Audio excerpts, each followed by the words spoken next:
Bien. Bonjour à tous, je vous propose qu'on commence, eu égard au fait que des gens sont en visio et attendent qu'on commence à l'heure, comme on le fait depuis 1 an et demi quand on fait des événements en visio, et comme on le fait depuis 30 ans bientôt quand on fait des événements chez EPE. Donc, bienvenue à tous pour cette réouverture des événements en présentiel. On est extrêmement content d'avoir l'occasion de le faire ici, d'avoir réussi à avoir une publication prête avant le départ en vacances et après le déconfinement.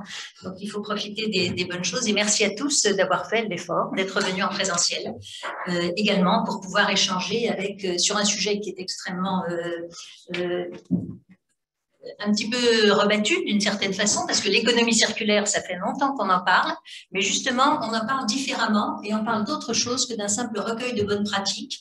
D'ailleurs, le titre de tout le monde pressent que la transition écologique suppose des changements de fonctionnement du système économique, voire du capitalisme, on le voit de plus en plus.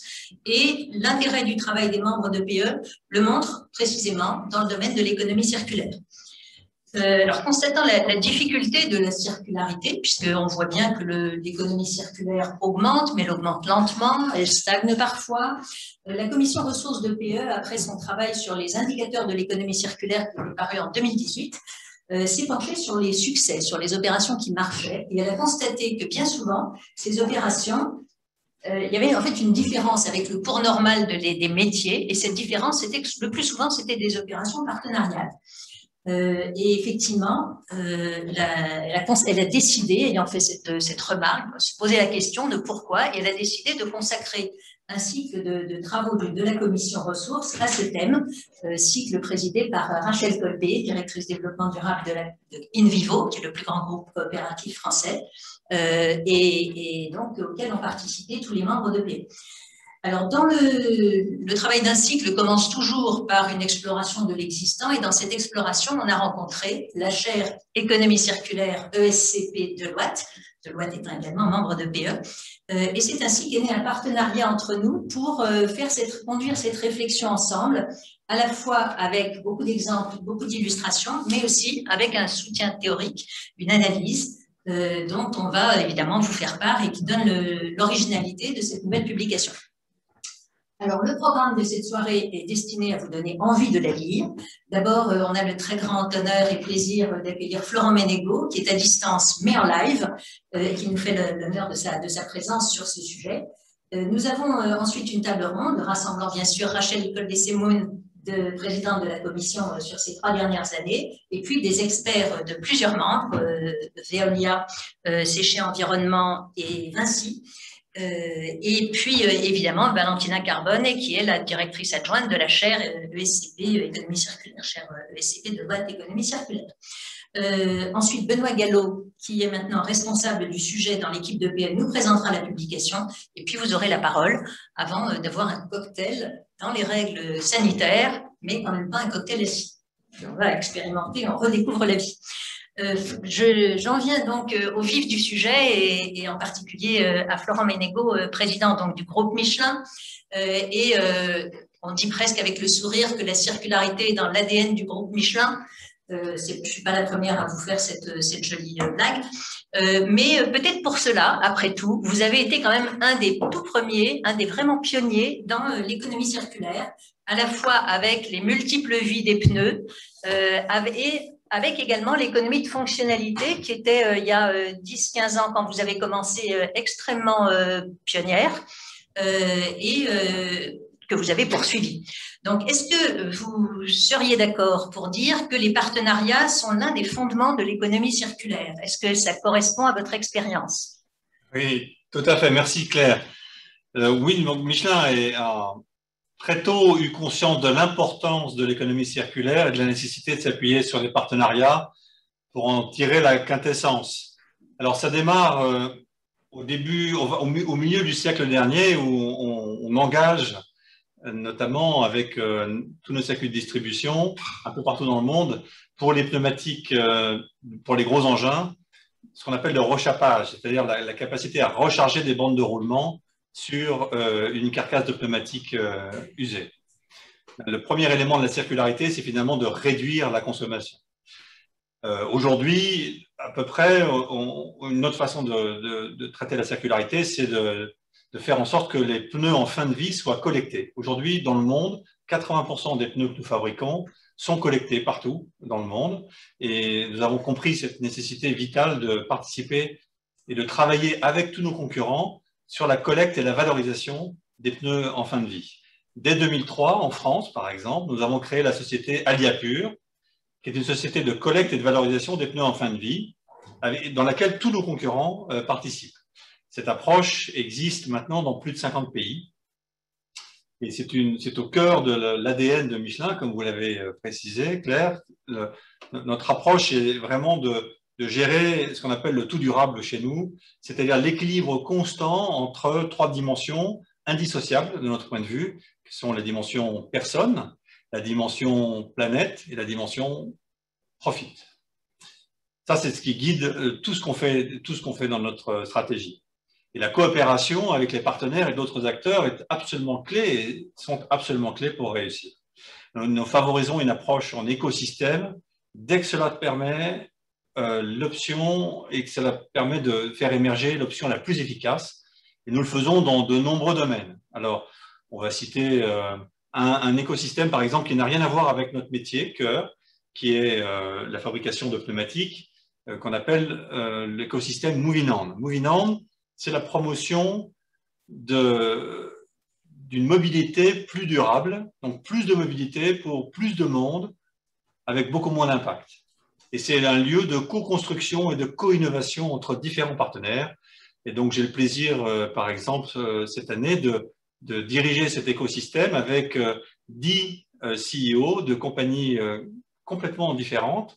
Donc, vous avez Michelin d'un côté, mais aussi Accenture, Vinci, Solvay, DHL, BNP, Forestia, CMA, CGM, Renault et Microsoft Services, qui sont autant de métiers qui contribuent à développer une mobilité différente et plus circulaire.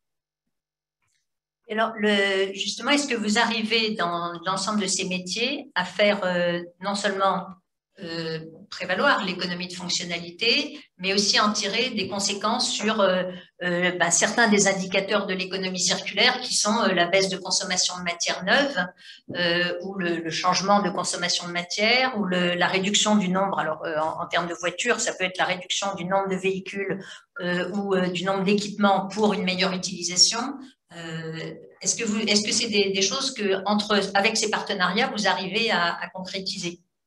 Tout à fait. Alors, depuis en fait, 2014, nous avons établi une stratégie très simple et très claire autour de 4 R. Premier R, c'est réduire. Deuxième R, c'est réutiliser. Troisième R, recycler. Et le quatrième R, renouveler. Et nous appliquons ces principes d'économie circulaire à toutes les étapes du cycle de vie du produit. Donc, réduire, c'est des pneus qui sont plus légers, plus sûrs, plus performants plus longtemps, ce qui fait donc ils prennent moins de matière pour fabriquer la performance et ils ont une performance qui est beaucoup plus longue et qui dure, qui est beaucoup plus impactante que d'autres produits de nos concurrents. Réutiliser, c'est le développement du rechappage, c'est la capacité à recharger vos bandes de roulement.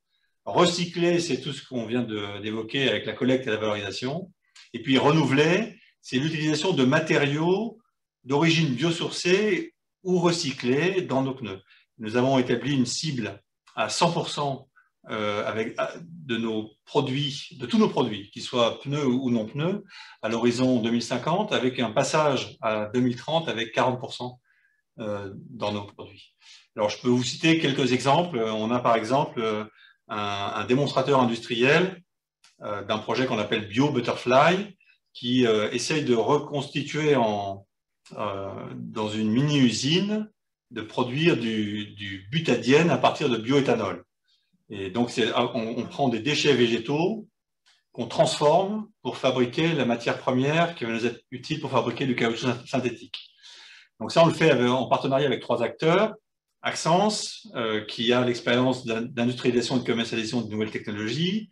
L'IFPEN, qui nous donne de l'expérience en matière de recherche de pointe sur les procédés industriels et les catalyseurs, et puis Michelin qui a l'expertise et le savoir-faire dans la mise au point de matériaux innovants. Je peux vous donner un deuxième exemple, c'est un projet qu'on appelle BioSpeed, qui est également cité dans la publication dont vous faisiez mention, là, de l'EPE. Et donc, l'objectif de cette initiative, c'est d'accélérer le développement des technologies qui permettent la production de matériaux dits biosourcés grâce à la mobilisation de grands acteurs business. Donc, nous avons créé un consortium avec BIC, Lego, Danone, L'Oréal et Forestia, dans lequel, en fait, on va réutiliser des déchets plastiques pour en faire des matières premières utiles à la fabrication de nos objets. Donc, c'est une circularité qui n'est pas directement dans le pneu, mais qui est une circularité dans le monde. On va utiliser des déchets d'autres produits pour en faire des matières premières nobles pour nos produits. Et donc, c'est des exemples très concrets de ce que nous faisons et nous accélérons le développement. J'ai encore des tas d'exemples autour de ça. Effectivement, avec des perspectives, enfin, on imagine bien que sur les déchets de plastique, vous allez voir des acteurs qui ne sont pas de vos métiers traditionnels et en même temps, vous avez besoin d'une qualité de produit qui suppose d'avoir des flux relativement réguliers. Donc, c'est une des hypothèses du rapport, c'est que c'est cet amortissement des variations dans les flux de déchets, de la variabilité des flux de déchets qui suppose des partenariats pour arriver à avoir des qualités industrielles. Je ne sais pas si vous partagez cette hypothèse. Tout à fait. En fait, on est en train, le monde aujourd'hui est en train de se rendre compte que la quantité de déchets générés est une source énorme de nouvelles matières premières. Et donc ça, c'est très intéressant, et ça, c'est le début de la circularité. Et puis sur les matériaux biosourcés, et ce que montre très bien le rapport, c'est que vous allez avoir une très grande concurrence qui va se faire sur l'accès à ce qu'on appelle le feedstock. C'est ce stock de soit de déchets végétaux, soit finalement de déchets d'autre nature, pour en faire des nouvelles matières premières. Et donc, par rapport à ça, on sait très bien que alors, d'abord, on essaie d'être les premiers à avoir accès à ce feedstock, mais on sait que ce feedstock va être en quantité limitée. Donc, la meilleure chose qu'on puisse faire, c'est d'utiliser toute notre technologie pour produire avec beaucoup moins de matière. Donc, de réduire fortement la consommation de matière nécessaire pour faire obtenir la performance. Et on utilise un indicateur, toutes nos équipes de recherche utilisent un indicateur de base qu'on appelle l'IEM, c'est l'indice d'efficacité de la matière, qui vous dit pour chaque production, pour chaque gramme de matière, quelle est la performance obtenue. Et on se veut être les champions du monde de l'efficacité de la matière, c'est-à-dire d'avoir le maximum de performance pour un minimum d'utilisation de la matière. Que cette matière soit d'une matière première de première vie ou qu'elle soit issue de déchets recyclés ou de matériaux biosourcés. Merci beaucoup pour ces exemples. On imagine effectivement que Lego aurait presque intérêt à garder ses déchets de plastique plutôt qu'à vous les vendre. Et donc, qu'un partenariat bien solide peut vous assurer quand même des flux de matière suffisants. Est-ce que vous pourriez nous donner un exemple, puisque Moving On est là pour créer des solutions concrètes, c'est un tout autre registre, bien sûr, de solutions concrètes qui sont sorties déjà de Moving On? Sur Moving On, par exemple, nous avons développé un écosystème qui va favoriser l'utilisation des nouvelles énergies à partir de biomatériaux. Donc, c'est les nouvelles générations de ce qu'on appelle les énergies à base de déchets végétaux aussi. Donc, c'est les nouvelles huiles.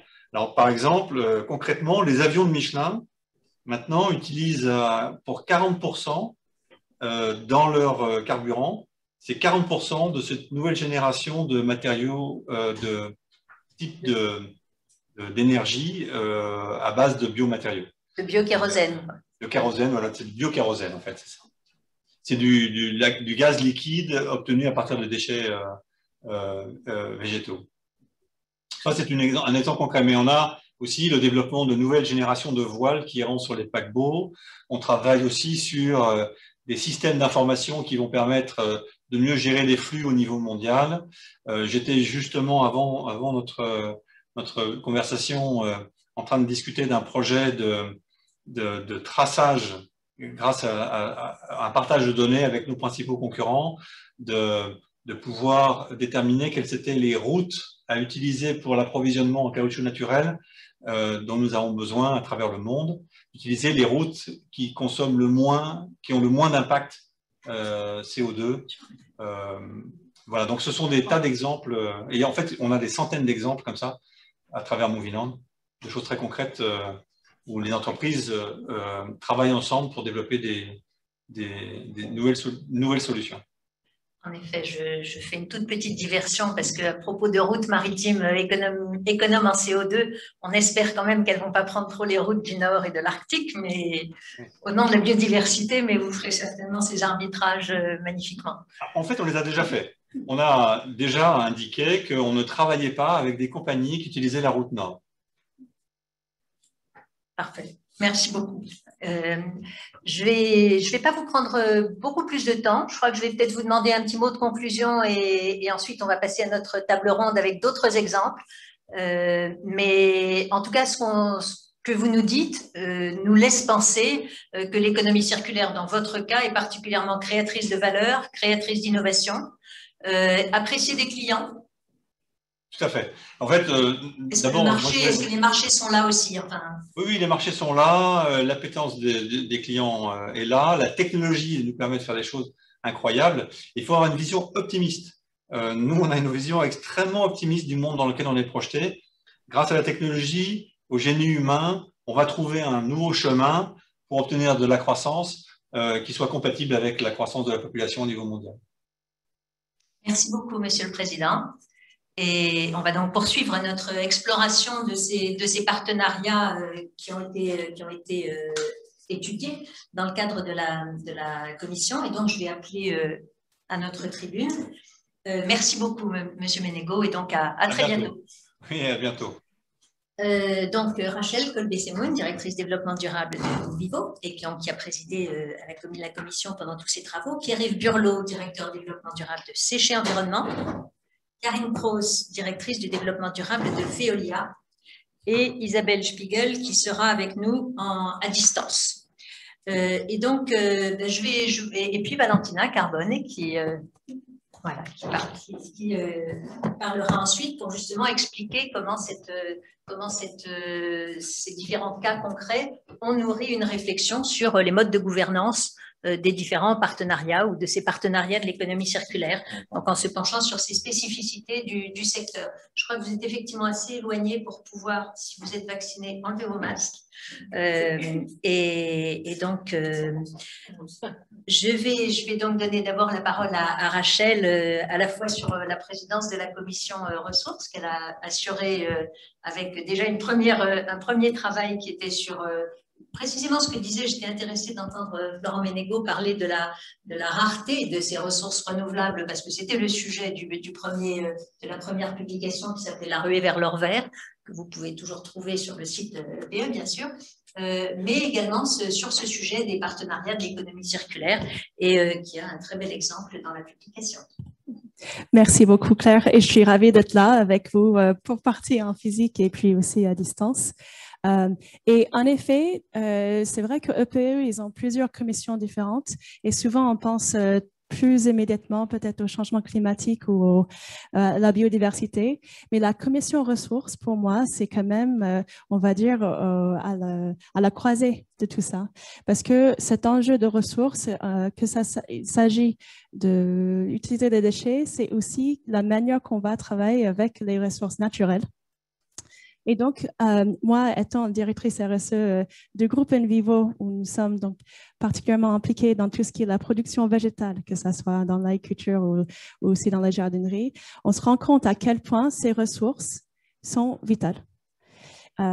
Et quand je suis arrivée dans cette commission, on regardait un peu autour et effectivement, ce que disait Claire tout à l'heure, on voyait bien sûr des succès, mais on voyait aussi finalement que ça pêchait un peu et le rapport le dit bien, on a encore beaucoup de progrès à faire finalement. À la fois dans la réincorporation des matières recyclées ou la capacité d'utiliser d'autres produits, pourquoi pas biosourcés si c'est bien géré avec la bonne gouvernance, et qu'il reste encore beaucoup à faire et on cherche à du coup comprendre qu'est-ce qu'il y avait, l'accélérateur, qu'est-ce qui était le booster qui nous manquait pour qu'on arrive à monter mieux en échelle avec l'économie circulaire.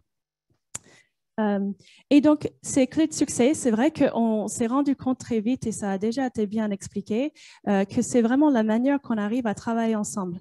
Ce qui va bien avec l'approche circulaire, parce que finalement, on va avoir une approche plus écosystémique, où y compris les acteurs, en fait, la manière que les acteurs vont pouvoir combiner ensemble et qui vont permettre à dépasser pas mal de freins qu'un seul acteur, en général, ne peut pas relever.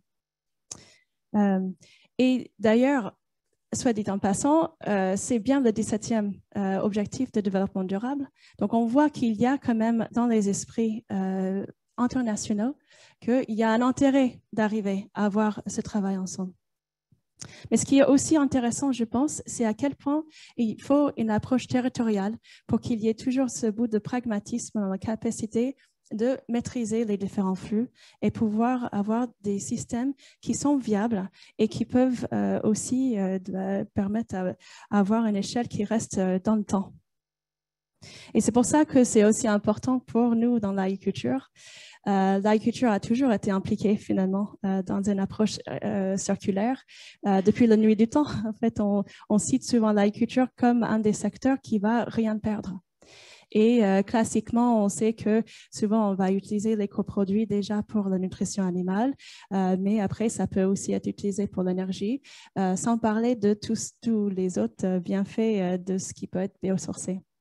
Et par rapport à ça et ce qu'on vient d'entendre, on se rend aussi compte à quel point ça va le devenir de plus en plus, parce qu'au fur et à mesure que toute la société va vers des marchés décarbonés, l'agriculture jouera un rôle de plus en plus important. Et c'est là où j'aimerais donc faire le lien avec ce que nous faisons chez InVivo, où on cherche à accompagner la transition vers une agriculture plus durable qui serait régénératrice. Et dans notre optique, on travaille sur des qualités en fait, de l'économie circulaire, comme l'éco-conception, comme l'écologie territoriale, comme les solutions fondées sur la nature, pour être sûr qu'on va mettre en place de nouveaux systèmes qui vont tenir la route dans le temps. Et donc, quand on regarde cette quatrième R que Florent Manego a mentionné tout à l'heure, pour nous, c'est peut-être le plus clé. C'est comment on arrive à renouveler, où est le rôle du vivant dans la capacité de régénérer ses ressources. Et donc, avoir des approches qui vont favoriser la biodiversité, qui vont permettre à remettre d'équerre les cycles de carbone ou de l'eau, d'arriver à produire aussi plus de biomasse dans les besoins pour à peu près tous les secteurs. Et donc, ça m'amène à l'exemple qui était dans cette publication, où justement cet aspect d'eau est très important. On va voir dans les publications que presque 80% des eaux usagées dans le monde sont rejetées sans être traitées.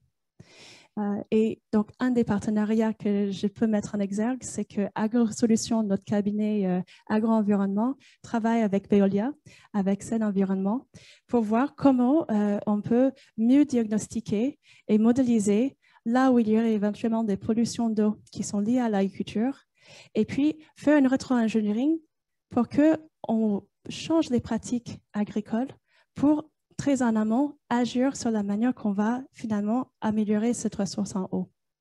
Et ça sera le mot de la fin, c'est de dire, je pense qu'en plus de ces partenariats, quand on arrive à se connaître avec les différentes compétences, du coup, on peut avoir une approche dynamique où finalement, on va travailler ensemble pour maîtriser cet ensemble et en faire finalement quelque chose de plus grand que ça aurait été qu'on avait simplement une approche de réutiliser des déchets. Merci.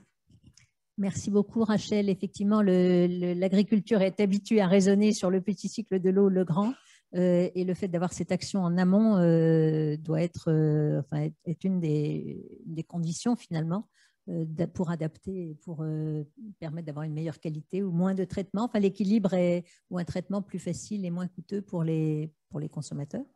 Avant de donner la parole à Karine Kroos, puisque c'est sur un autre sujet qu'elle parlera, je vais peut-être donner la parole à Pierre-Yves Burlot, donc de Séché Environnement, directeur du développement durable de Séché Environnement, sur un exemple très, très intéressant qui est sur l'exemple de la plateforme de Roussillon, qui elle aussi est assez liée à l'agriculture.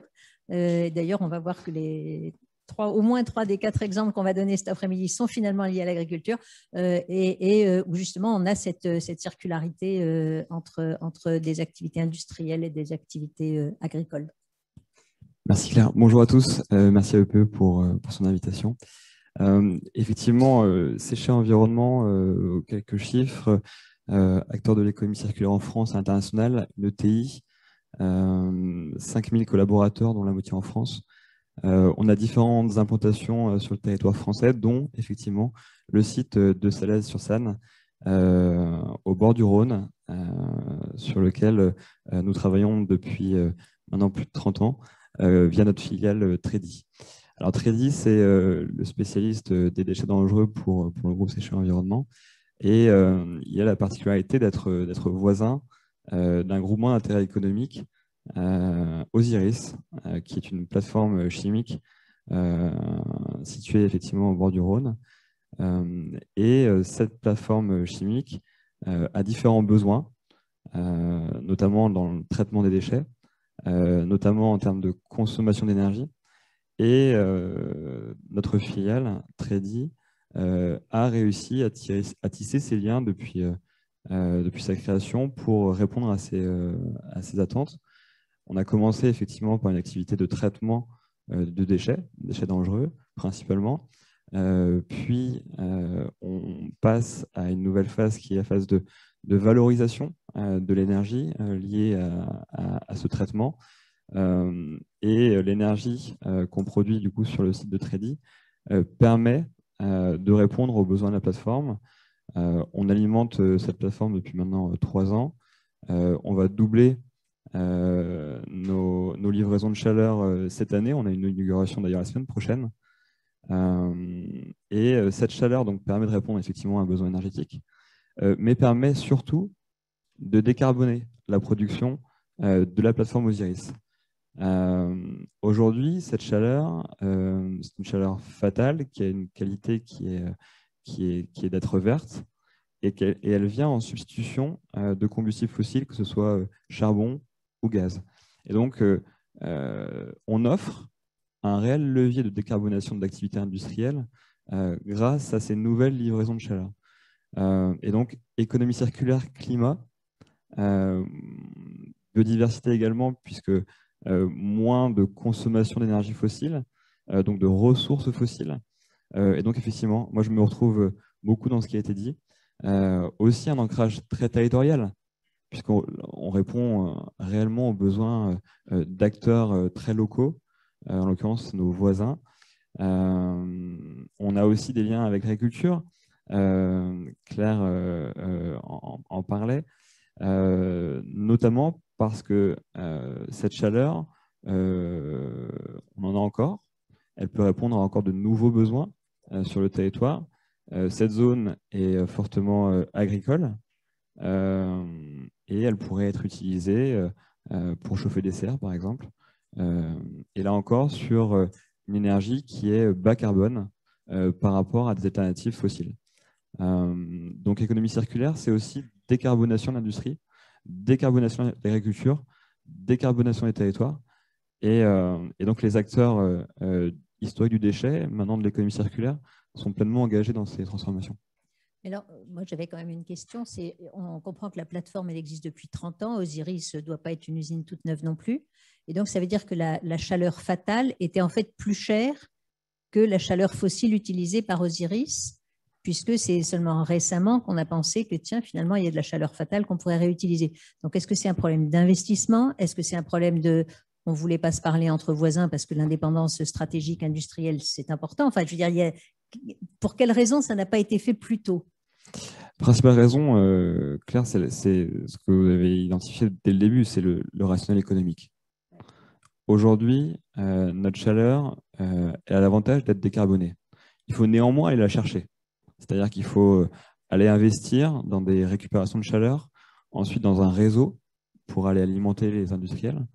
Et ces investissements ont un coût. Et en plus, il faut opérer ces installations. Donc, ce n'est pas qu'un investissement à T0, il faut aussi investir dans la durée. Aujourd'hui, en tout cas jusqu'à récemment, les énergies fossiles, notamment le gaz et le charbon, étaient relativement bon marché.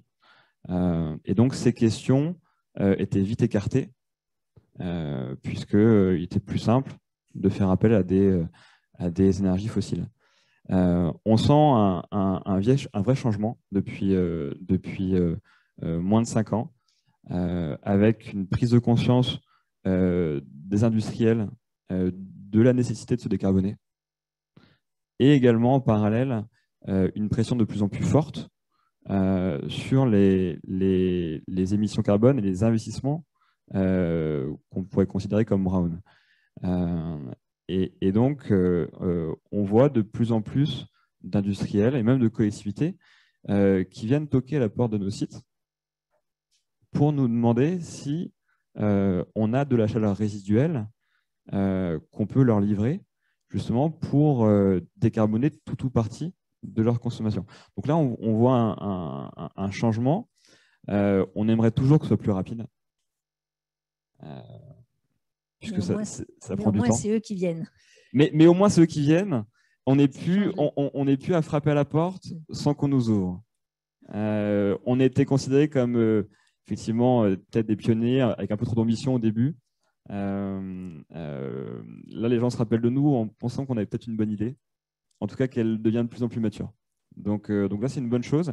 Et le groupe Séché, sur ces installations de traitement, de valorisation énergétique, là, s'est engagé à une réflexion globale pour maximiser 100% de la chaleur fatale de ces sites. Donc là, on a une vraie politique d'offre d'énergie décarbonée à nos voisins. Et donc, les ancrages territoriaux sont extrêmement importants. Merci beaucoup. Alors, Karine, j'imagine que la récupération de chaleur fait aussi partie des activités montantes de Veolia, mais dans le cas particulier, sur l'exemple qui est l'un des exemples qui est dans la publication, c'est plutôt retour au monde agricole avec un partenariat justement pour un retour à l'agriculture d'un certain nombre de déchets. Exactement. Alors, avant de parler un peu de ce partenariat avec Yara, on voulait déjà vous remercier de faire cette publication sur l'économie circulaire, parce que nous, on est convaincus chez Veolia que l'économie circulaire est clé. Je pense qu'on est tous convaincus ici.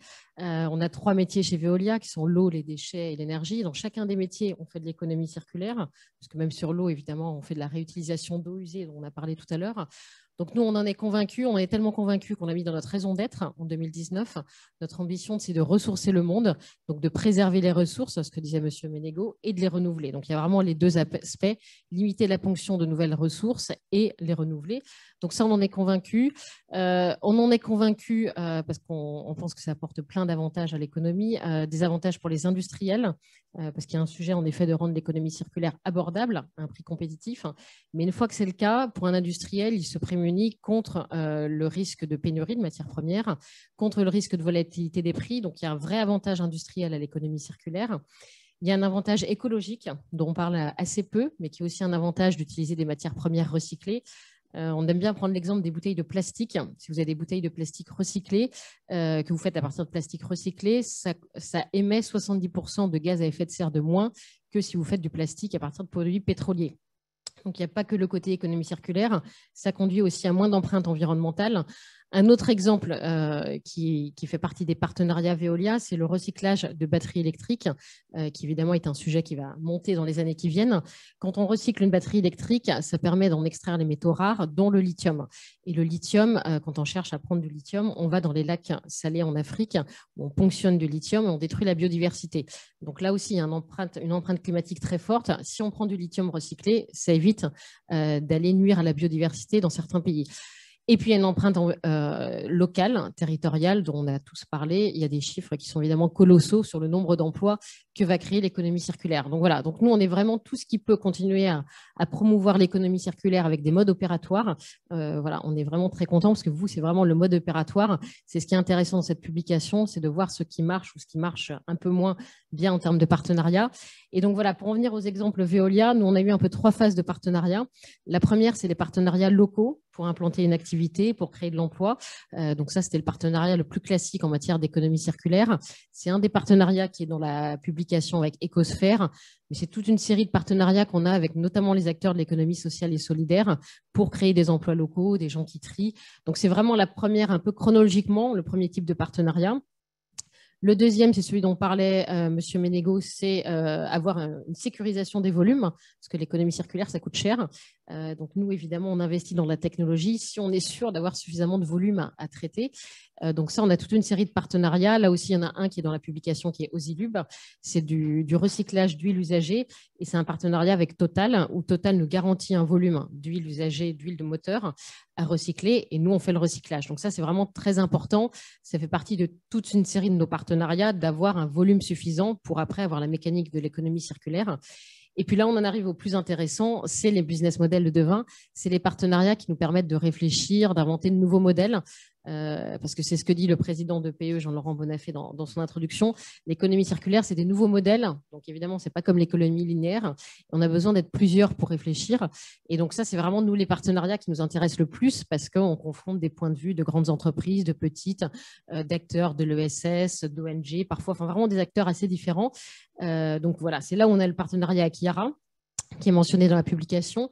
On essaye de voir comment on peut recycler des déchets alimentaires pour en faire des nouveaux engrais, évidemment pour aller je trouve plus le mot anglais, mais remettre de la nutrition, voilà, dans les terres. C'est là où on a un partenariat avec InVivo, et une filiale de Veolia qui s'appelle l'ACED. C'est là où on a un partenariat aussi sur le recyclage donc, de batteries électriques avec Renault qui nous assure quelque part les volumes, et Solvay, le chimiste, qui nous apporte aussi sa compétence. Donc voilà, donc nous, c'est les partenariats qu'on aime bien et qui sont mentionnés dans votre publication. C'est tous ceux qui nous aident à réfléchir au monde de demain. Et dans le cas de Yara, vous arrivez à leur c'est vous qui garantissez la ressource finalement. Exactement, voilà. Nous, on peut être des deux côtés. Soit on nous garantit la ressource, soit c'est nous qui la garantissons. Voilà. Et c'est ça qui est intéressant d'être des deux côtés et de changer un peu de positionnement parce que ça change aussi la manière de faire les choses. Donc nous, voilà, c'est ce qu'on aime bien, c'est ces nouveaux partenariats qui sont très bien mis en avant dans la publication qui est vraiment très intéressante. Merci beaucoup, Karine. Alors, avant de donner la parole à Valentina pour faire l'analyse, le commentaire, on va donner la parole à Isabelle Spiegel, qui est directrice développement de l'environnement du groupe Vinci, pour parler d'un partenariat. Alors, le bâtiment et recycler le bâtiment est un grand rêve depuis longtemps. Ça commence à se faire de façon assez concrète, mais c'est compliqué parce que pour utiliser des matériaux recyclés, il y a quand même eu des décennies, voire des siècles d'expérimentation, de qualité, de performance, etc. Et donc, on sait beaucoup mieux garantir les qualités et les performances précises sur des matériaux neufs. Et donc, la question d'utiliser des matériaux recyclés n'est pas une question simple puisque tous les intervenants d'un métier doivent être accoutumés, habitués et accepter cette idée. Donc, Isabelle, parle-nous peut-être de ce partenariat Circolab, porte du recyclage du bâtiment, du secteur du bâtiment. Tout à fait. Donc, bonjour à toutes et à tous. Je voudrais également remercier pour la publication et puis les discussions qu'on a aujourd'hui, parce que sur des sujets comme l'économie circulaire, on a besoin de s'unir et donc cette logique de partenariat, elle répond clairement à des besoins. Donc, pour vous dire peut-être effectivement un petit peu où on en est chez Vinci et comment on avance, d'abord, on a lancé notre nouvelle ambition environnementale qui porte sur 3 axes. Le premier, c'est agir pour le climat. Le deuxième, c'est optimiser les ressources grâce à l'économie circulaire. Et le troisième, préserver les milieux naturels. Du coup, sur optimiser les ressources grâce à l'économie circulaire, on a voulu mettre l'accent sur l'enjeu en premier. Et c'est bien l'enjeu, c'est d'appauvrir moins les ressources naturelles que nous offre la planète. Et puis, on rappelle le concept d'économie circulaire parce que finalement, c'est celui qui parle aussi. Et sur cet axe-là spécifiquement, on agit à la fois sur la production de matériaux, puisqu'on fait d'extraction en fait, de matériaux, on a un certain nombre de carrières. Et là-dessus, du coup, on a un enjeu sur proposer des matériaux issus du recyclage à nos clients.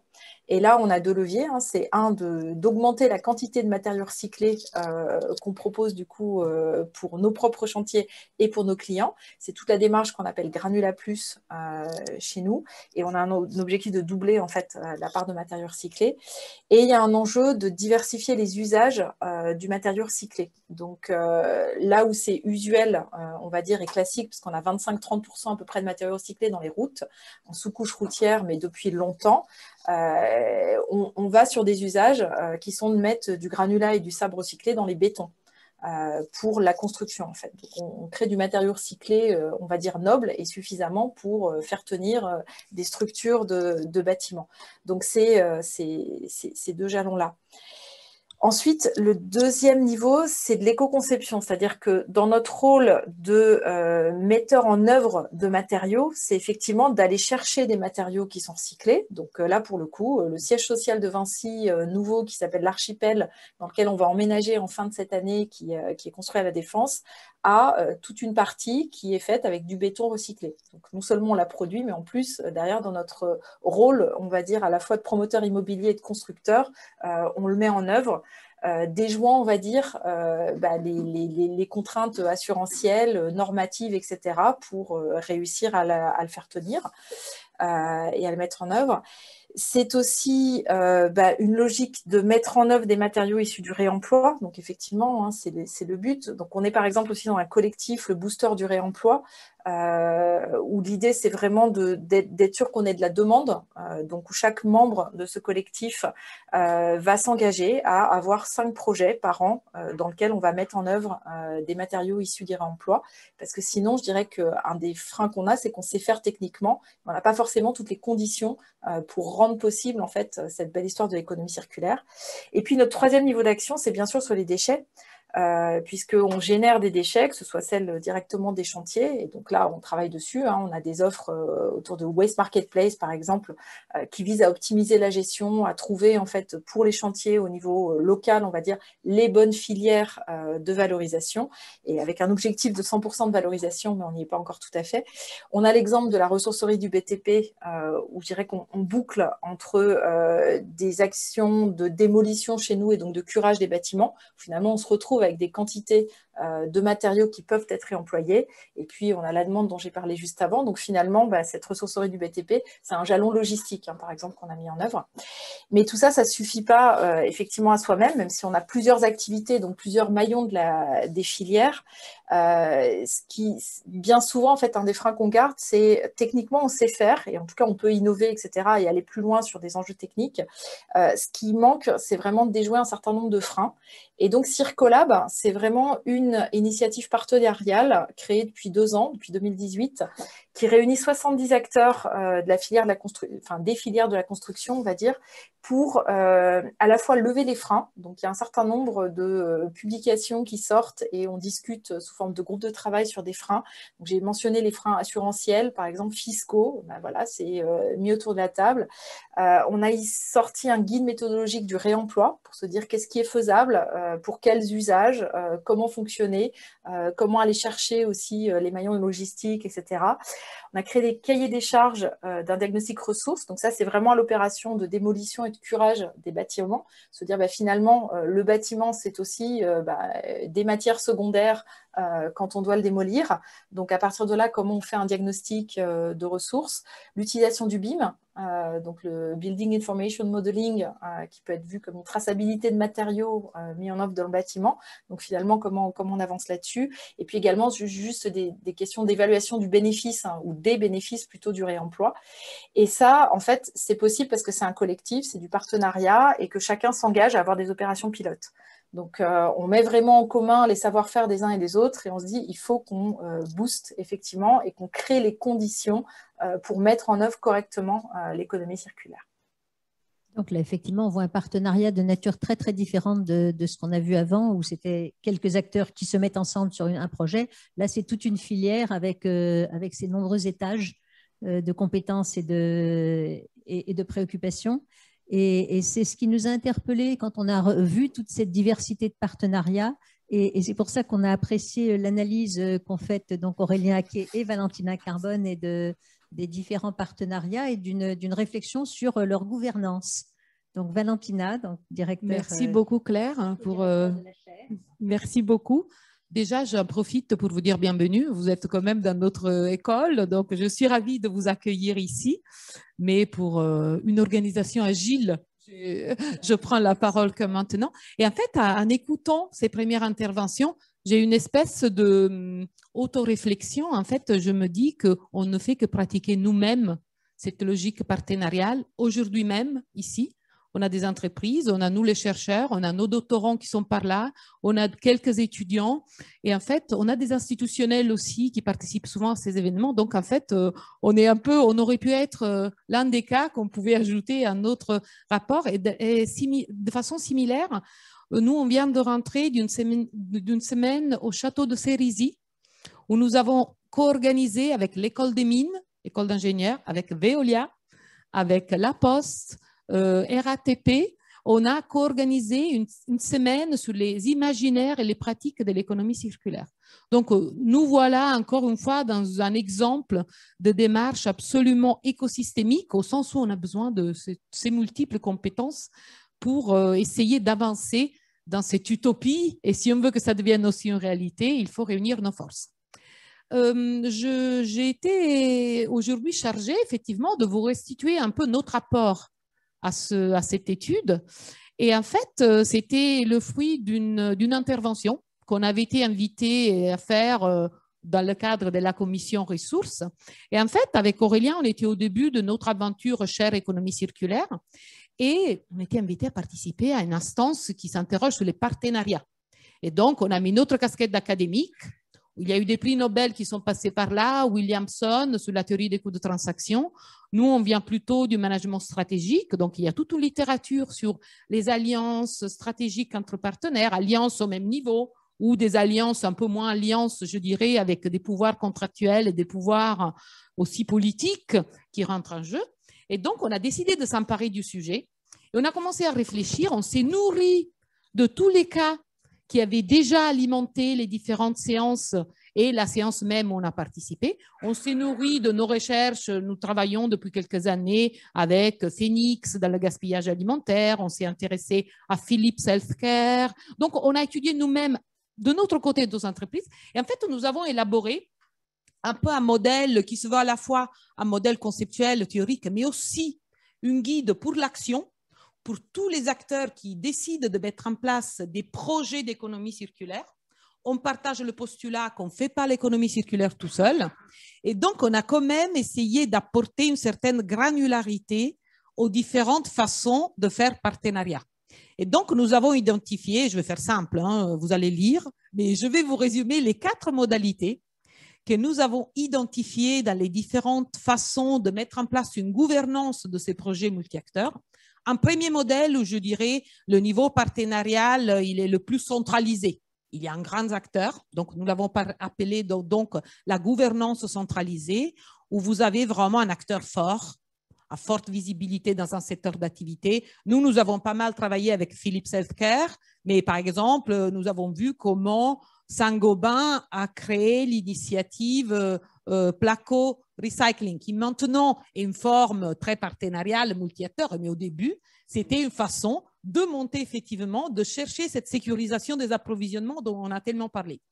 Apple déclare qu'en 2025, 100% de leur matière sera en boucle fermée à partir de leur téléphone. Donc voilà, premier modèle, un grand acteur qui est le big boss, hein, qui dicte les règles du jeu, qui s'accompagne d'expertise d'autres acteurs, mais il y a quand même une vision très centralisée. Ça, c'est le premier modèle.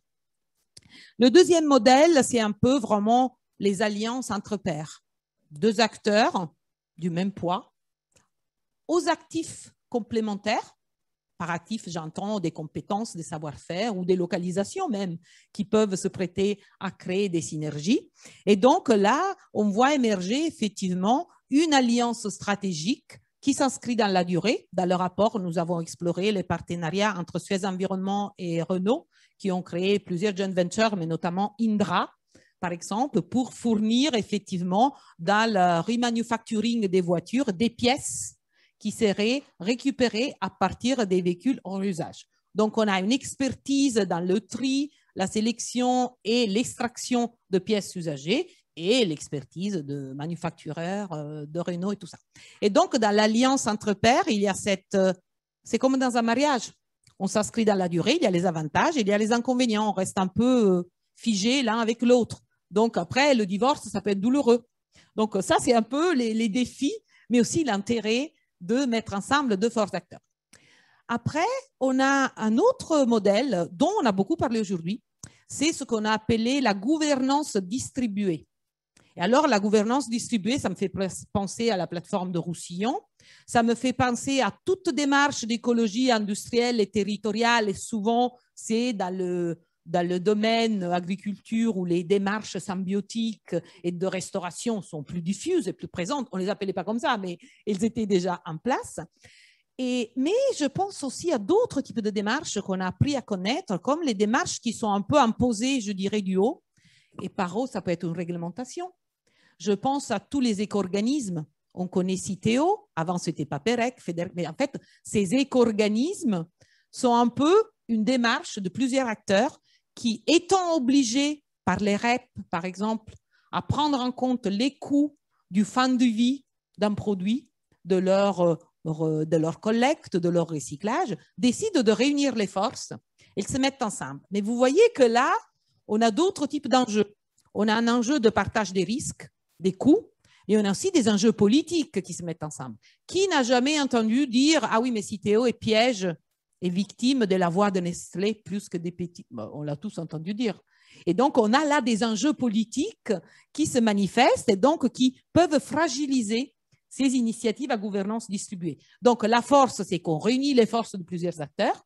L'enjeu critique, c'est comment assurer une coordination fluide et une convergence vers des objectifs communs. Et après, c'était un peu notre découverte, si vous voulez. On a vu émerger de plus en plus. Et notre participante à distance a mentionné Circulab, mais a parlé aussi beaucoup du bâtiment.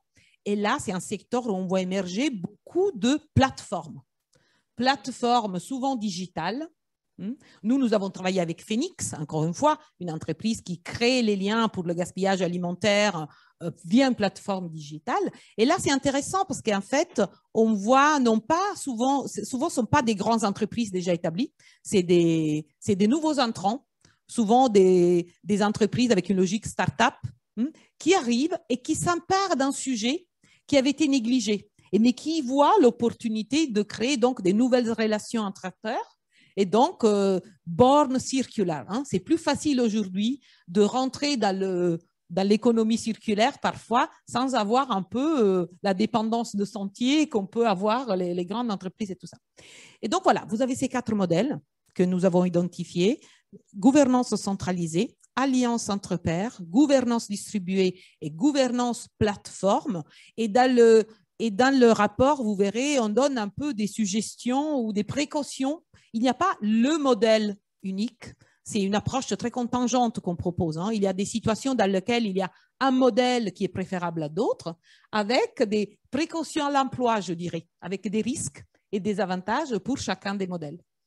Et voilà, notre volonté, c'est un peu de aussi aider dans l'organisation, dans la mise en œuvre des projets d'économie circulaire. Parce que certes, il faut parler des enjeux techniques, des contraintes territoriales, mais il faut aussi ne pas sous-estimer les enjeux de conduite de projet, d'organisation et de relations entre acteurs. Oui, d'autant plus que souvent, on a vu dans les partenariats que vous donniez, c'est des industries, enfin, c'est des partenaires qui ont des cultures très différentes. Tout à fait. Agriculture plus industrie ou enfin des ESS. Et donc, j'ai forcément envie de vous demander à tous les 4 en un mot si vous vous reconnaissez dans un des 4 modèles dans les partenariats que vous nous avez présentés. Karine, peut-être? Moi, je vais voter en touche pour se reconnaître dans les 4 modèles. Oui, on se reconnaît dans les 4 modèles. Non, mais c'est vrai. Notre tout dernier modèle, c'est avec Renault. Quelque part, c'est quelque chose d'égal à égal. On fait des partenariats avec des entreprises beaucoup plus petites où justement, on fait attention à ce qu'elles puissent s'exprimer parce qu'on a bien conscience d'être un grand groupe et qu'il ne faut pas non plus… On fait des partenariats. On fait un partenariat avec la Fondation Hélène MacArthur qui n'a rien à voir avec nous en termes de fonctionnement. Donc, nous, on a un peu de tous les modèles. Moi, ça ne va peut-être pas aider dans la réflexion, mais je pense qu'il y a beaucoup de cas par cas quand même dans les partenariats. Il faut voir quel est l'objectif qu'on veut servir. Mais c'est bien ça, vous avez bien dit. Hein. Et après, c'est les projets. On se dit, on essaie de faire le mieux, mais il y a quand même beaucoup de cas par cas. Voilà. Mais notre unité d'analyse n'est pas l'entreprise, hein, c'est le projet d'économie circulaire. Donc, un groupe comme Veolia, c'est tout à fait normal que vous ayez des projets qui rentrent dans différentes cases. Tout à fait. Et vous avez des plateformes, vous avez des gouvernances plateformes aussi très diffuses ou... Ça, on en a beaucoup dans le recyclage de déchets. Oui, dans le recyclage des déchets qui s'y prêtent plus que des choses parfois plus industrielles où on a besoin d'être face à face avec deux acteurs. Enfin, voilà. Typiquement, les batteries électriques, on a besoin d'être deux. Les déchets, on a besoin d'avoir beaucoup d'acteurs très disséminés, donc des plateformes. D'accord. Pierre-Yves. Moi, je me reconnais beaucoup dans la gouvernance distribuée, mais finalement, ce dont je me rends compte aussi depuis qu'on échange, c'est la dynamique dans laquelle l'économie circulaire s'inscrit. C'est-à-dire qu'aujourd'hui, la prise en compte de l'économie de ressources, de l'impact climat de nos activités, de l'impact sur la biodiversité va crescendo. Hier, on n'abordait pas les questions d'économie circulaire de la même manière. Demain non plus. Et ce que je pense, ce que je lis entre les lignes aussi, c'est que le rapport de force des dynamiques circulaires par rapport aux dynamiques linéaires va s'intensifier. Et donc, finalement, la dynamique dans laquelle on s'inscrit va peut-être aussi modifier le type de partenariats qui ont pu être créés jusqu'à présent. Bientôt, effectivement, les taxes carbone vont inciter à beaucoup plus d'énergie décarbonée. L'impact gaz à effet de serre d'un produit neuf par rapport à une ressource régénérée va être de plus en plus pénalisant. Et donc, le rapport de force des acteurs de l'économie circulaire va être de plus en plus prégnant dans les partenariats qui pourront se créer. Et ça, c'est vrai qu'on voit poindre ce type de dynamique. Et je pense qu'en termes de stratégie future, ça peut avoir pas mal d'impact sur la manière dont les collaborations pourront évoluer. Rachel, alors le partenariat avec Veolia, évidemment, tu parles devant Veolia. Oui, c'est clair que nous, on creuse beaucoup dans le parti Alliance, en fait, où on travaille de mieux en mieux avec différents secteurs pour voir comment on arrive à avancer. Quoi qu'il en soit, nous, on est vraiment tenus à avoir une approche chaîne de valeur. On le dit, hein, tout le monde le dit, mais pour l'agriculture, c'est encore plus important parce que si on engage, notamment dans la production de biomasse, il faut qu'on soit sûr qu'il y ait un marché en face. Et donc, on essaie vraiment de travailler avec des différents partenaires pour voir comment on arrive à faire cette chaîne de valeur et travailler aussi avec les maillons éventuellement manquants pour qu'on arrive à avoir un système qui tient la route. Et on le fait que ce soit en production de matière, mais aussi, bien sûr, en gestion de déchets. Et c'est là où on l'avait creusé dans notre publication, mais l'importance de la gouvernance et où peut-être je pourrais aussi faire le pont du coup avec ce que vous dites avec les pouvoirs publics et à quel point on arrive maintenant à franchir ce qui ont été les anciennes règles où chacun allait faire un peu comme il pouvait. Là, de plus en plus, on va chercher à co-construire avec déjà les pouvoirs publics et privés. Et un exemple, c'est notre président du groupe InVivo, Philippe Mangin, qui est également très impliqué dans le Grand Est et où il travaille sur une stratégie de bioéconomie où ils sont extrêmement attentifs de voir quelle va être la valeur créée, quelle va être la répartition de cette valeur, comment est-ce qu'on arrive aussi à finalement circulariser presque cette création de valeur. Par exemple, l'agriculture, quand l'agriculture est bien faite, on produit plein de co-bénéfices. Et ces co-bénéfices, comme le stockage, séquestration de carbone ou l'amélioration du cycle d'eau ou le refonte de la biodiversité, c'est des choses où il y a une vraie valeur qui est créée pour le common good, pour le bien de tous, mais qui n'est pas toujours aujourd'hui reconnue.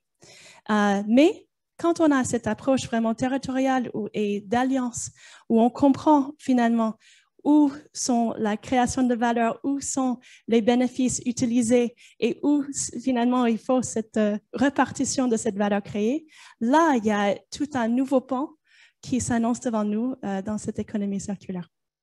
Régénératrice, on va dire. Merci beaucoup, Rachel. Isabelle, peut-être sur est-ce que tu t'es reconnue dans les analyses sur la gouvernance des partenariats?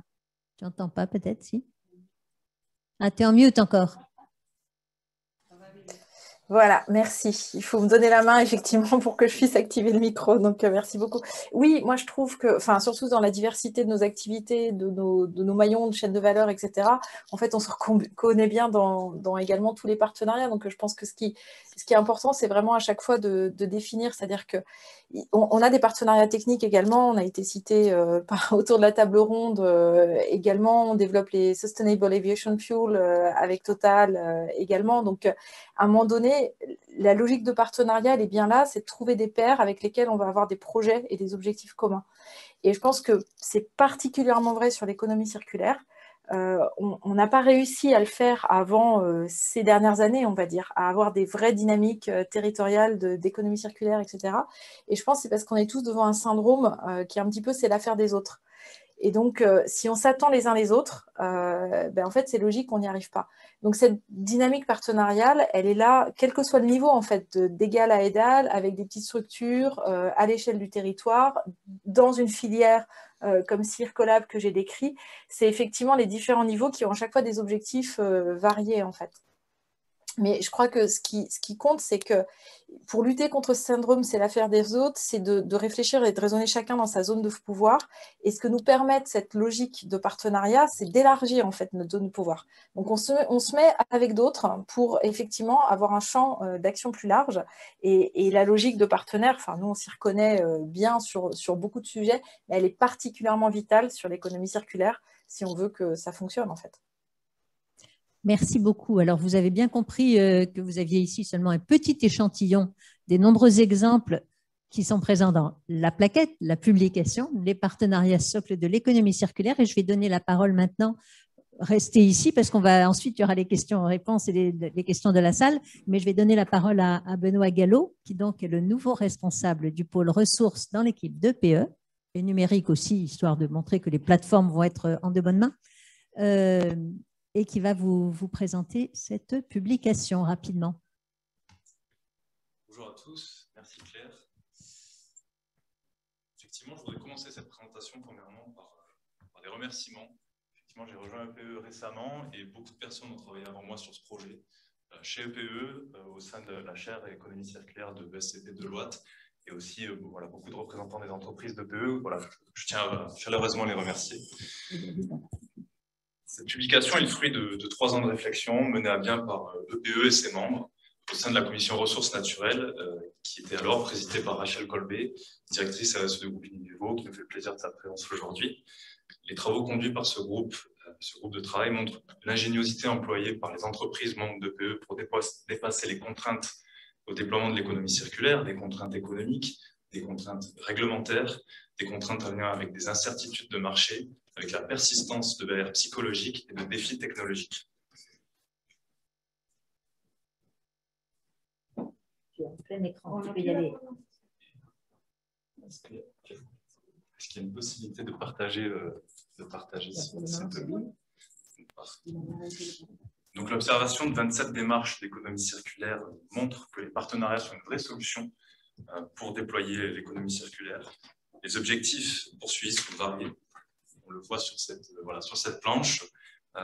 Et nos travaux montrent que ces acteurs s'unissent pour mieux exploiter les ressources locales, pour sécuriser les approvisionnements et les débouchés, pour structurer les filières en faisant émerger de nouvelles structures, pour conduire des projets de recherche et tester le potentiel d'industrialisation de nouvelles solutions.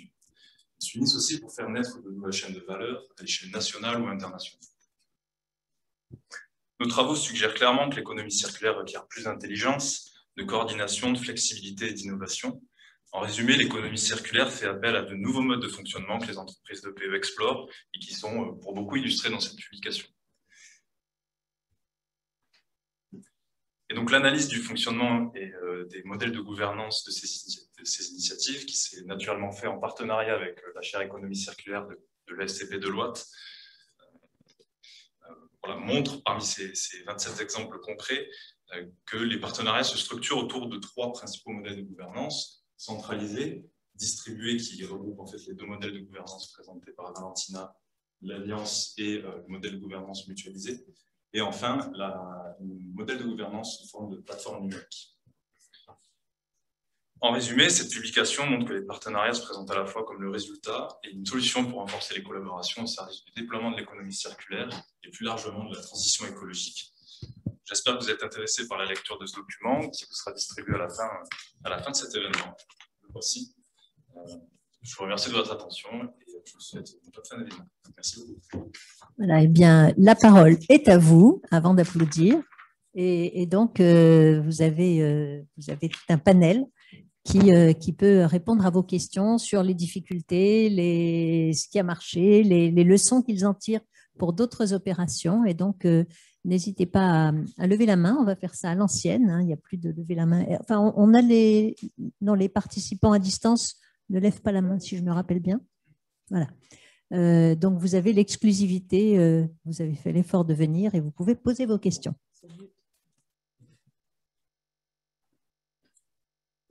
Et vous voyez qu'effectivement, cette partie analyse des conditions de fonctionnement, des perspectives, de la durée est très intéressante et montre qu'effectivement, on n'est pas dans le même type de partenariat que dans l'économie linéaire, où on est plus j'ai besoin d'eux et ça s'ajustera derrière.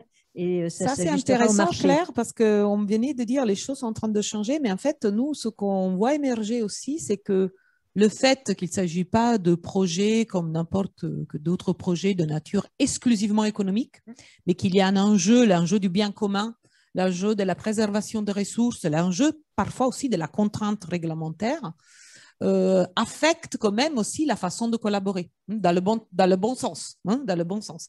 Et on voit effectivement, il y a une autre chose qu'on vient émerger. Jusqu'à maintenant, c'était assez cloisonné. On parlait climat. Après, on parlait économie circulaire.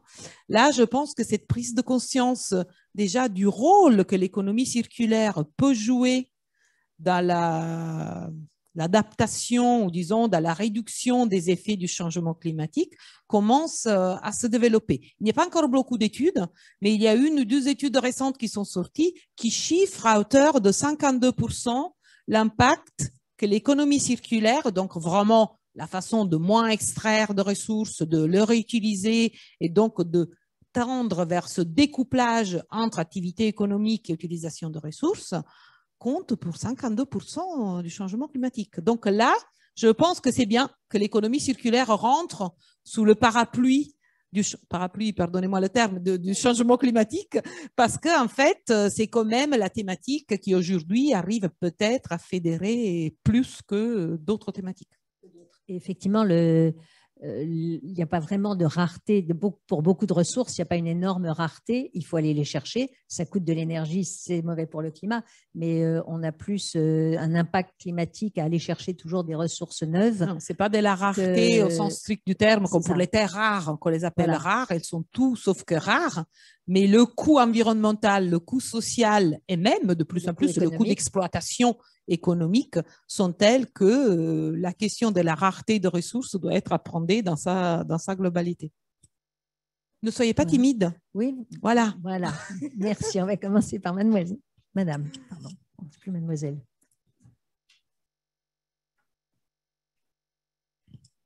Il faut que quelqu'un se lance. Voilà. Bonjour. Anastasia, oui. Bonsoir.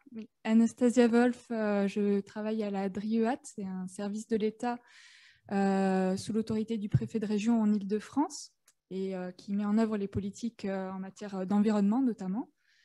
Le développement de l'économie circulaire fait partie des politiques que l'on est amené à promouvoir et notamment en ce moment on cherche à investir plus particulièrement les thématiques autour de l'écologie industrielle et territoriale. Donc tous ces échanges sur l'importance du travail partenarial nous parlent beaucoup.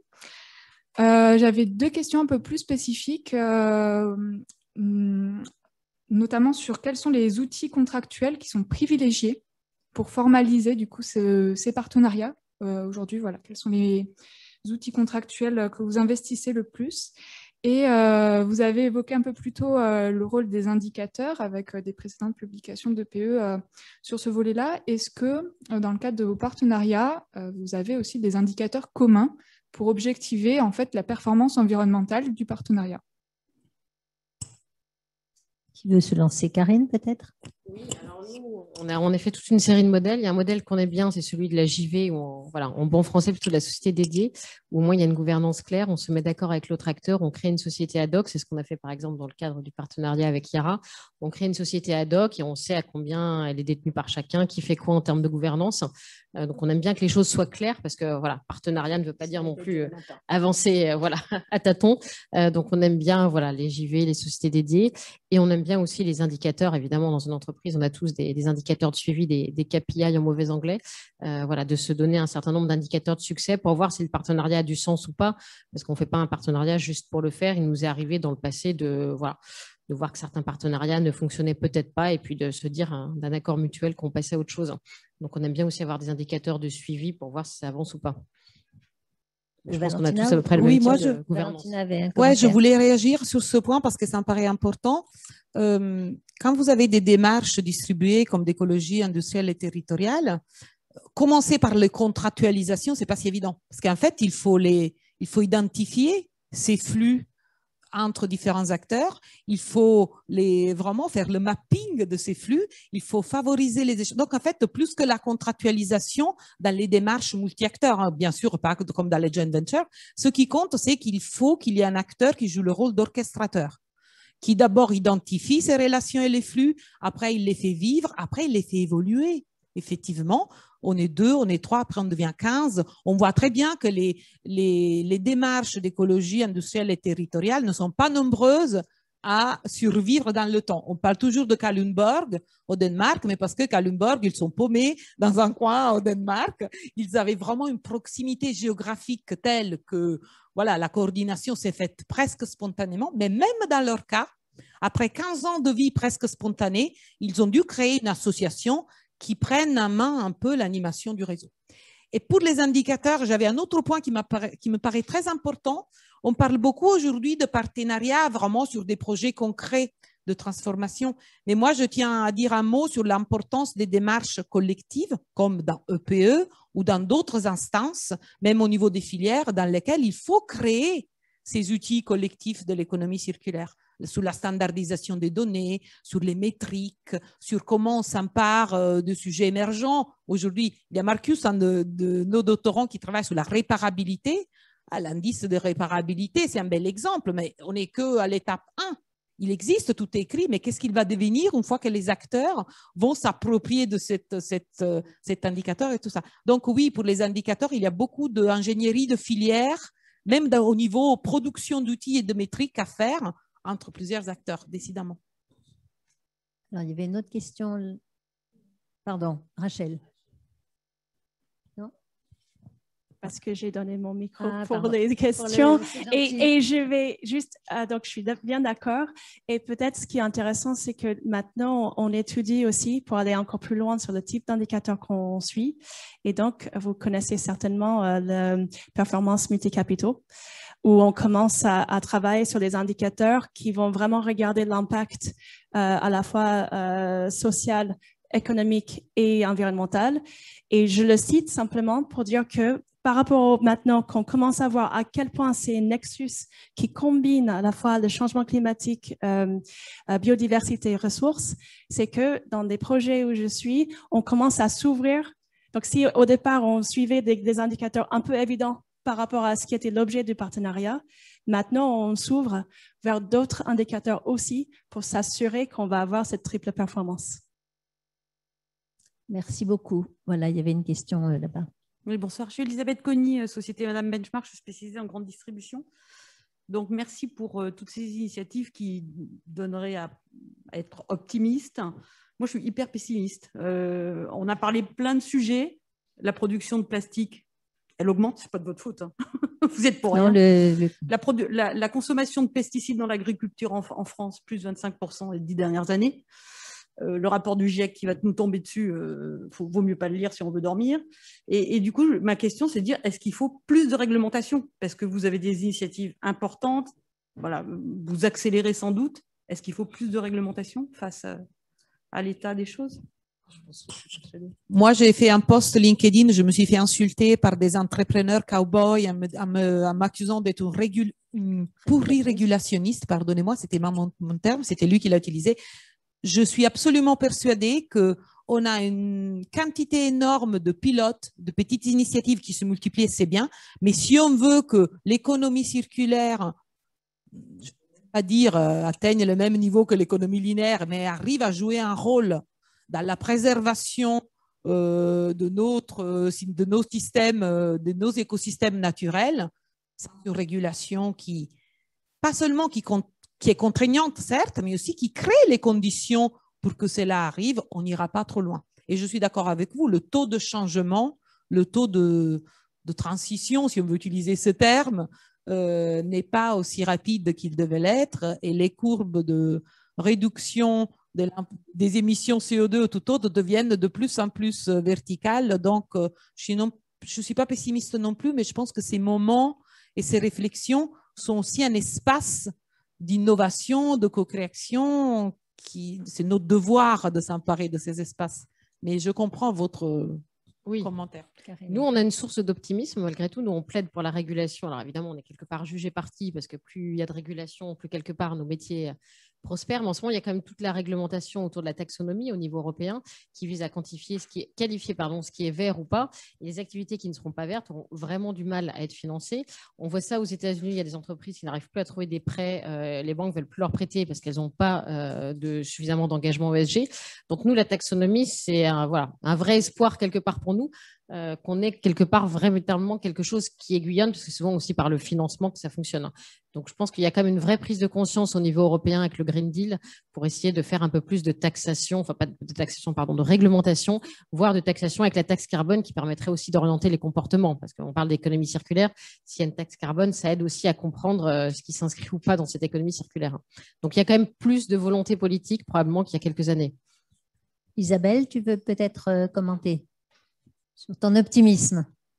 Oui, il faut lui mettre le micro. Merci. Super, c'est bon, merci. Oui, effectivement, alors moi je pense que ça fait partie d'un des conditions en fait qu'il faut, c'est-à-dire que je crois beaucoup en la capacité humaine à développer des solutions, et donc c'est un juste équilibre qu'il faut entre créer suffisamment de conditions pour qu'on ne soit pas que dans l'exemple isolé, parce que des innovations on en a, mais le problème qu'on vit c'est qu'on ne va pas du tout assez vite et on n'est pas du tout à l'échelle dans la mise en œuvre du changement. Donc effectivement, parfois il y a une simplification même des conditions normatives, etc., qui sont peut-être attendues pour nous permettre non pas uniquement de reproduire à l'identique ce qu'on a toujours fait ces dernières décennies, enfin, c'est très vrai dans mes secteurs d'activité en fait, et donc on a besoin de réfléchir avec une page blanche, donc d'avoir un peu de liberté là-dessus, mais en même temps effectivement il y a besoin d'un cadre pour, une fois que ça fonctionne, généraliser. Et donc, une fois qu'on sait ce qu'on doit faire, effectivement, le changement d'échelle, il s'obtient par aussi un peu de réglementation, des normes qui permettent de cadrer, etc. Et je trouve que c'est cet équilibre-là qui n'est pas du tout facile à atteindre, mais autant je crois à la capacité humaine, effectivement, à développer ces solutions, autant qu'il faut qu'on crée les conditions pour suffisamment innover et réfléchir à cette, finalement, raisonnement sur la page blanche. Comment je referais les choses différemment aujourd'hui pour m'affranchir un peu de certains éléments existants, en fait, des marchés, de la manière dont on fait le business aujourd'hui. Sinon, on ne peut pas passer au changement de paradigme et au modèle d'affaires. Rachel. Oui, merci Isabelle. Parce que appelé comme ça, forcément, j'aimerais bien répondre. C'est que ce qu'il faut comprendre, c'est que les systèmes dans lesquels nous vivons aujourd'hui ne sont pas sortis de nulle part. Et finalement, on a tous contribué à ce qu'on ait les systèmes que nous avons aujourd'hui. Et par exemple, quand on regarde combien va coûter la nourriture que nous mangeons et les choix dans les paniers d'un consommateur, on se rend compte que voilà, le système a été acheminé pour arriver à répondre à ça. Du coup, il y a quand même pas mal de leviers à travailler. Et il faut voir la responsabilité de chacun.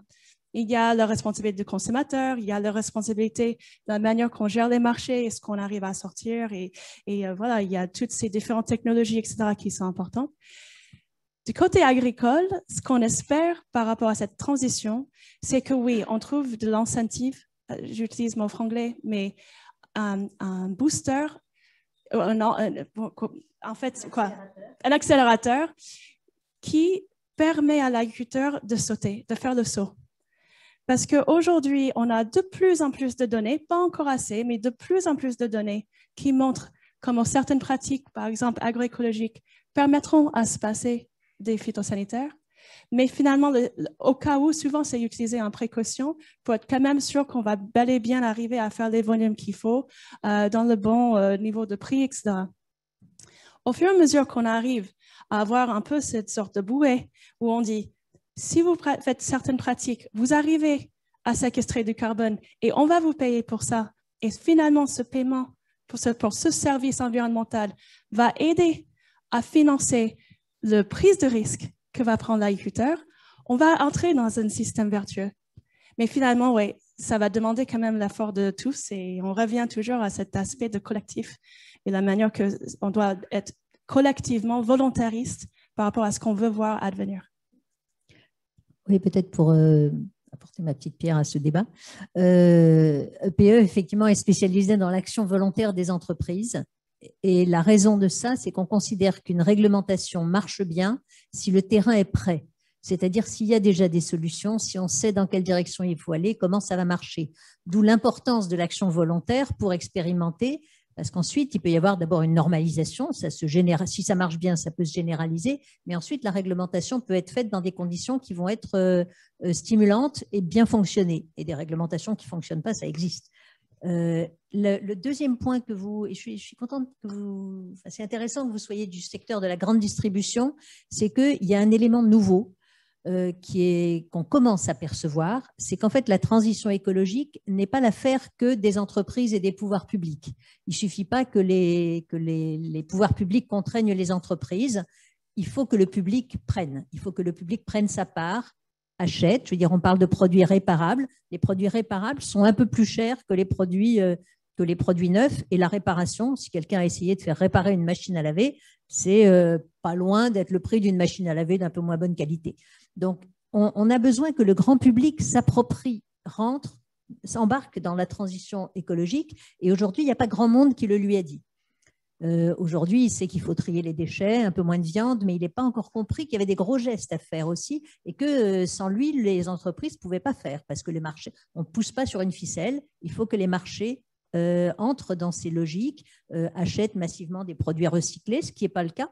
Aujourd'hui, l'un des problèmes, ça va être de pousser des marchés pour des choses recyclées. Enfin, beaucoup d'industriels le disent.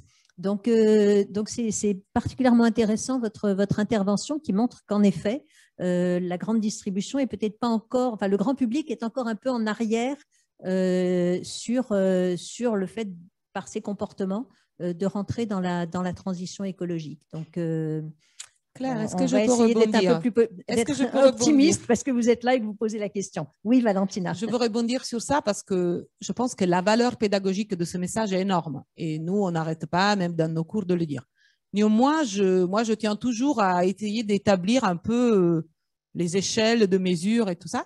Il y a une étude récente de l'ADEME, mais à l'étranger, il en existe d'autres. Si on devenait tous des consommateurs vertueux, on ne pourrait pas attendre plus que 22-23% des efforts qu'on doit réussir à faire pour la neutralité carbone. Donc, la question de l'offre, de l'extractivisme, de l'énergie carbonée de nos systèmes industriels reste quand même prépondérant. Hein. Et ce n'est pas du tout pour dire « Ah non, c'est la faute aux entreprises ». Moi, je suis dans une démarche de co-construction et co-collaboration pour les nouveaux modèles. Mais c'est sûr que la responsabilité de ce changement radical dont nous avons besoin est plutôt dans les mains de l'amont des chaînes. Moi, je viens de la supply chain et donc l'extraction des ressources, le sourcing lointain, on a dit on contribue tous pas de la même façon. Même les relations entre Nord-Sud, les pays développés contre les pays en développement, il faut être conscient de la responsabilité que les organisations, entreprises des économies occidentales ont dans la prise en compte de ça. Et après, oui, il faut tous qu'on mange moins de viande, qu'on voyage moins. Et dans un contexte comme celui-là, à notre école, par exemple, les voyages en avion restent un point noir, hein, sur lequel l'essentiel de votre bilan carbone que vous avez fait. Bravo. L'essentiel de notre bilan carbone. Mais bon, on s'écarte un petit peu de l'économie circulaire, mais voilà, l'idée était de dire il y a besoin en fait de tout le monde et évidemment, loin de moi l'idée de dire que les entreprises ne sont pas au premier rang. Au contraire, on voit qu'elles sont, d'ailleurs, si elles sont chez EPE, c'est qu'elles ont pris cette conscience-là et qu'elles essayent d'être dans la création de solutions et de ces nouvelles façons de fonctionner.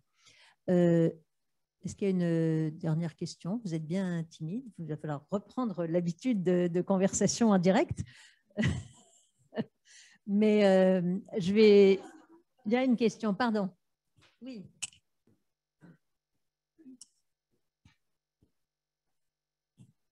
Pascal Grindorge pour le journal Recyclage et Valorisation. J'ai des réflexions depuis quelques années sur la mobilité électrique et le fait pour moi que c'est uniquement de l'impérialisme chinois qui maîtrise le lithium, le cobalt et les terres rares, y compris sur les éoliennes. Et donc, sortant de ce traquenard, est-ce que vous pensez qu'on peut faire évoluer les technologies en faisant de l'économie circulaire? Parce que peu de choses ont été conçues en économie circulaire maintenant. Là, il y a quelques exemples dans la brochure, mais pour l'instant, ça représente très peu de choses. Est-ce que réellement on peut faire évoluer l'économie d'ici 2050 avec la barrière du GIEC, puis les perspectives qu'on a dans différentes études, dans ce sens-là, ou est-ce que ce sera 22-23% de ce qu'on espère? Ça sera une part. Ce qui est sûr, c'est que sur un secteur en croissance, et vous citez le véhicule électrique, comme c'est un secteur en croissance et qu'il y a quand même une durée de vie certaine d'une batterie, mettons, je ne sais pas, 10 ans ou quelque chose comme ça, hein? Au moins 5 ans. Voilà. Mettons, voilà. Mettons dans 5 ans, on aura une demande de batterie absolument considérable et un stock de batteries à recycler qui sera extrêmement faible puisque c'est les batteries qu'on vend aujourd'hui. Donc, dans un secteur en croissance, dans un secteur nouveau comme le cas du lithium ou des métaux pour les batteries, on va effectivement jamais pouvoir faire une très grande proportion de cet approvisionnement. Voilà.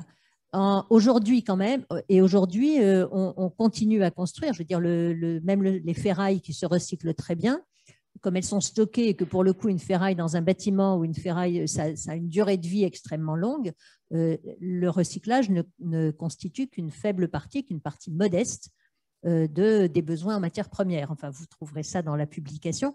Néanmoins, ça ne veut pas dire qu'il ne faut pas essayer. Et effectivement, c'est aussi, ça fait partie des transformations d'une société neutre en carbone, d'avoir beaucoup plus de rénovation, beaucoup moins de construction neuve. Donc, effectivement, d'être plus près d'une économie circulaire plutôt que d'une économie en croissance où on a peu de chances de faire de la circularité.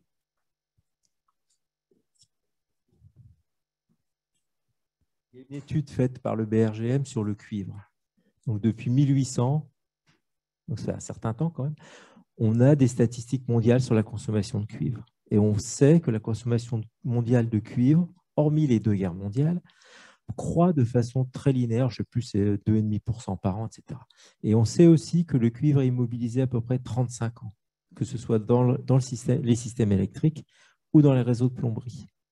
Et l'analyse qui a été faite par le BRGM, c'est compte tenu de cette augmentation qui est liée à l'augmentation de la population, l'augmentation du niveau de confort, si on recycle tout le cuivre qui a en moyenne 35 ans d'âge, même s'il a déjà été recyclé une fois, parce que c'est recyclable à l'infini comme beaucoup de métaux, on arrive à couvrir au mieux le tiers des besoins d'aujourd'hui. C'est-à-dire que les besoins de 2021, si on recycle tout le cuivre qui a été mis en place en moyenne au milieu des années 80, il faut 2 tiers de cuivre neuf, donc il faut de plus en plus de mines de cuivre. Alors, c'est vrai dans le système linéaire, c'est vrai parce qu'on peut encore ouvrir des mines de cuivre. Le jour où le prix du carbone sera tel que faire du cuivre à partir de minerais ne vaudra plus la peine, et c'est ça que ça veut dire, la transformation vers l'économie décarbonée. Le cuivre neuf aura un prix qui fera qu'on l'économisera certainement davantage qu'on ne l'économise aujourd'hui. Donc c'est vrai que ça suppose des changements de système de valeur et que sans ces changements, ce que vous dites va effectivement arriver. Après, les matières premières, quand il y a une pénurie, on trouve des substituts. Enfin, le cuivre peut être substitué par d'autres conducteurs sur certains usages, pas sur tous, mais le système économique est quand même fait pour ça.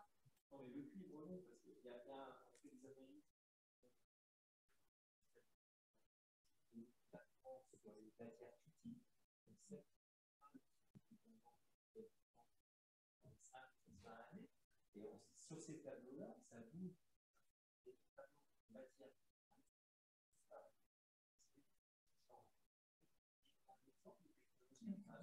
très peu en on fait de la mobilité électrique et entre les bobinages de présent, que ce soit pour fabriquer l'électricité, pour la construire. Voilà, donc on... Je voudrais juste dire le succès de l'économie circulaire est aussi lié à sa plasticité.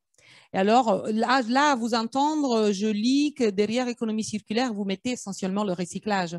Mais en fait, aujourd'hui, la puissance d'économie circulaire, c'est lié aussi à une économie sobre en utilisation de ressources, à une économie qui essaye de réencastrer toute décision économique dans les limites planétaires. Et donc, ça rentre aussi consommation énergétique et tout ça. Donc, la réponse à votre question est difficile. Ça dépend ce qu'on met derrière le terme économie circulaire. Et aujourd'hui, c'est un peu la puissance que économie circulaire, c'est plutôt un modèle alternatif au modèle de l'économie circulaire où on se préoccupe ni des ressources, ni des déchets, ni des pollutions. Donc, c'est un peu ça, sa force. Donc, si on l'interprète comme ça, oui, ça peut faire beaucoup. Si on se limite au recyclage et à la pénurie de certains métaux comme le cuivre, je suis tout à fait d'accord avec vous. Voilà. L'économie linéaire a malheureusement, je suis pas souteneur, je soutiens pas le concept, fait la preuve de l'efficacité financière capitalistique qui a été développée après les deux guerres mondiales. Il y a eu des accélérations de l'économie. Après l'économie au charbon, on est passé à l'économie à base de pétrole et de gaz, et puis à l'économie à base d'électricité. L'efficacité financière, c'est un handicap. Oui, mais c'est une efficacité financière sans prise en compte de toutes les externalités qu'elle génère parce qu'elle ne rentre pas dans la ligne de compte. Donc oui, une efficacité financière aux dépenses des autres et aux dépenses des limites planétaires. Non, je suis d'accord avec vous, je n'ai pas dit que j'étais pour l'économie linéaire, hein. On est bien d'accord. Le triomphe financier, on l'a vu, mais c'est destructeur. Mais il y a le mur de l'argent et de l'augmentation de la population de la planète. C'est aussi pour ça qu'on se dit qu'il y a besoin de réintégrer ces externalités. On a parlé du poids entre réglementation, action volontaire, etc., solutions techniques et réglementation. Donc, on est très conscient du fait qu'il y a besoin de tout pour éviter un certain nombre d'impasses, dont la rareté de certains minéraux et malheureusement bien d'autres problèmes environnementaux peut-être encore plus critiques.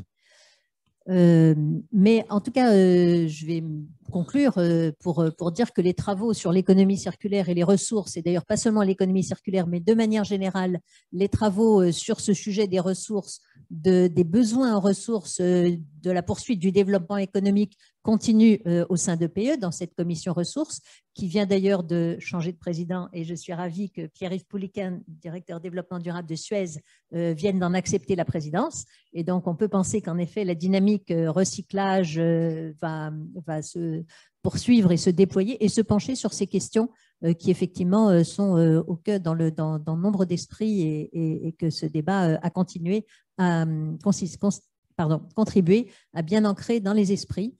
Et sur ce, je vais donc vous remercier Rachel pour sa présidence de la commission toutes ces années, David Laurent qui a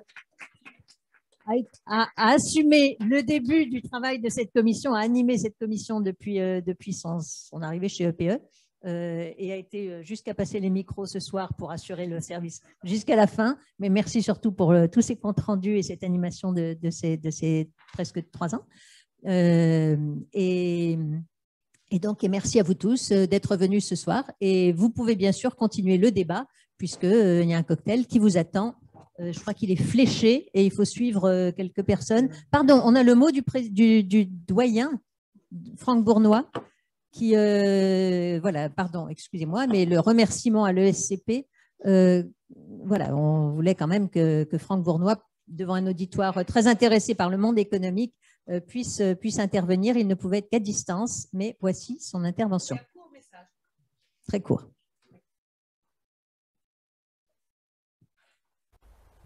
Cher président du groupe Michelin, chers partenaires, chers participants. Cher président du groupe Michelin, chers partenaires, chers participants. Je me réjouis que SCP accueille le colloque qui nous réunit ce soir suite à la publication de l'étude « Les partenariats, socle de l'économie circulaire ». Je tenais à m'adresser à vous sur un thème stratégique aujourd'hui. L'une des grandes forces de cette étude est de montrer que les enjeux de l'économie circulaire s'inscrivent au cœur même du capitalisme. L'étude a justement permis d'illustrer cela avec une vingtaine de grandes entreprises et de start-up, dont le groupe Michelin. J'avais eu le plaisir d'écouter le président Ménégo en septembre dernier, qui nous rappelait que ces comités exécutifs étaient consacrés aux enjeux de RSE pour plus de 50% du temps. Cartographier les savoir-faire et les compétences partenariales est un exercice passionnant. L'étude à l'honneur ce soir est d'ailleurs le fruit d'un partenariat formidable entre la chaire ESCP Deloitte et l'association Entreprises pour l'environnement. Je nous félicite de ce travail collectif qui, je l'espère, aura de nombreuses suites. Sur un sujet tel que l'économie circulaire, notre responsabilité en tant qu'école de management est double. Il nous faut produire des connaissances, comme c'est le cas à travers cette étude, et nous devons également former l'ensemble de nos étudiants à ce nouveau monde. Avant et avec la création fin 2020 d'un département académique dédié aux enjeux de la transition, ESCP a ainsi placé cette question au cœur de son modèle avec la volonté de former tous ses étudiants et l'ambition d'accompagner toutes les parties prenantes. Cette année, plus de 2000 étudiants de ESCP ont été formés aux enjeux de la transition dans nos différents programmes, que ce soit lors de séminaires transversaux ou de cours fondamentaux, depuis le Bachelor in Management, le programme Grande École, jusqu'à notre Executive MBA. Notre objectif est de former 100% de nos étudiants et de nos collaborateurs d'ici 2023. Encore merci à l'ensemble des participants, bravo et excellente soirée à tous. Pas les applaudissements, mais un très très grand merci pour ce partenariat, Valentina, voilà, qui est là pour représenter Franck Bournois en plus de son intervention. Voilà. Et ben donc merci beaucoup et échange à poursuivre à l'instant et puis dans la durée. Merci à tous.